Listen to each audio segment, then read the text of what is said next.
Thank you for the opportunity to assist with the landscape design for your new home. This animated video gives a glimpse of how the landscape may look about 5 years after installation, across all 4 seasons, assuming it receives the modest care expected of a low-maintenance design. As we begin this aerial view of the proposed landscape from above, here are a few key features to notice. 2 retaining walls built from stacked natural boulders are part of the plan.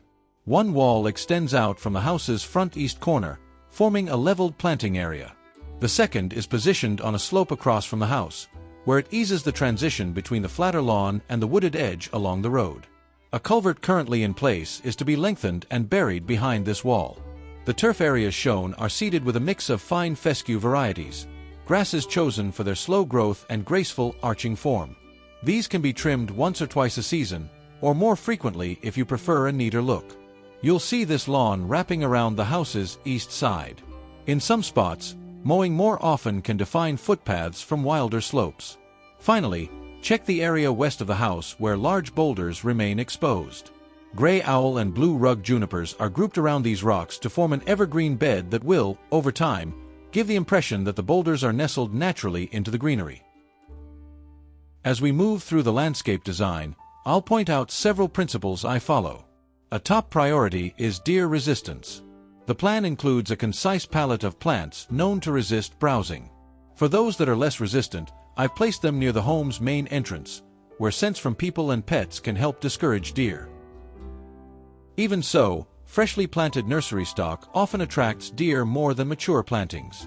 That's why I suggest using a long-acting deer repellent 2 or 3 times during the first growing season. It's a simple measure that can make a noticeable difference as the planting establishes.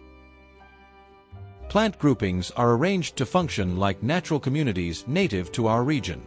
The species in each group have complementary root systems that occupy different levels of the soil, promoting weed suppression and long-term resilience. Each group also features at least 1 spreading or ground-hugging plant that will eventually fill in the bed. This natural cover helps reduce the need for repeated mulching in the future. Seasonal variety is another design priority.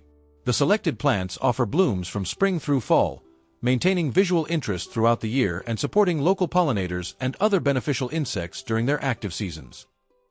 Whenever it's practical, the design favors native plants, including named selections of native species. These are widely available from regional growers, many of whom supply landscape-ready plugs and small containers. Because they're well suited to our local soils and weather patterns, natives are typically more resilient and require fewer interventions for pests or disease. They also provide vital habitat for insects, birds, and other wildlife. Drought-tolerant plants have been prioritized, helping to keep irrigation needs low after establishment. In several spots, plant placements serve dual purposes, like slowing and filtering stormwater runoff. These features help manage erosion and support broader ecological health on your property. The rest of the video walks you through each specific planting combination.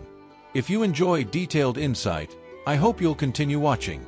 If you're more interested in the overall design intent, feel free to check out just a couple of combinations to get a sense of the rest.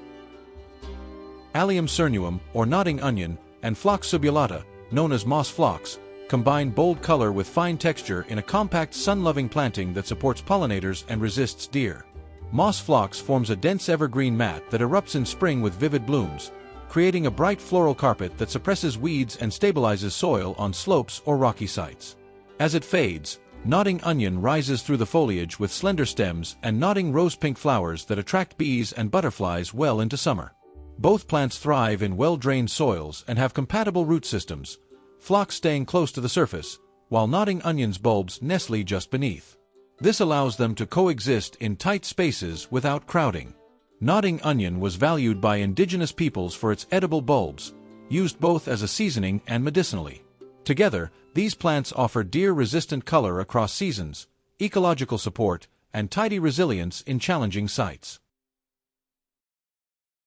Agastache funiculum, or Anis hyssop, Chrysogonum virginianum, known as green and gold, and Solidagos facillata, or Appalachian goldenrod, create a bright, pollinator-friendly planting with staggered bloom times and strong deer resistance. Green and gold forms a low, semi-evergreen ground cover, blooming in spring with cheerful yellow flowers that provide early nectar. Anise hyssop follows in summer with upright spikes of lavender blooms and aromatic foliage that attract bees, butterflies, and hummingbirds. Appalachian goldenrod extends the season with late summer clusters of golden flowers that support migrating pollinators. Their root systems are compatible. Green and gold spreads lightly at the surface, while anise hyssop and goldenrod form deeper, clump-forming roots that don't compete. Historically, anise hyssop was valued by Native American tribes for its medicinal and culinary uses, often brewed into a soothing tea. This trio brings long-lasting color, layered texture, and ecological richness to sunny, well-drained sites. This concludes our virtual tour of your proposed landscape. Hopefully, it won't be long before you can walk around and enjoy your new landscape in real life.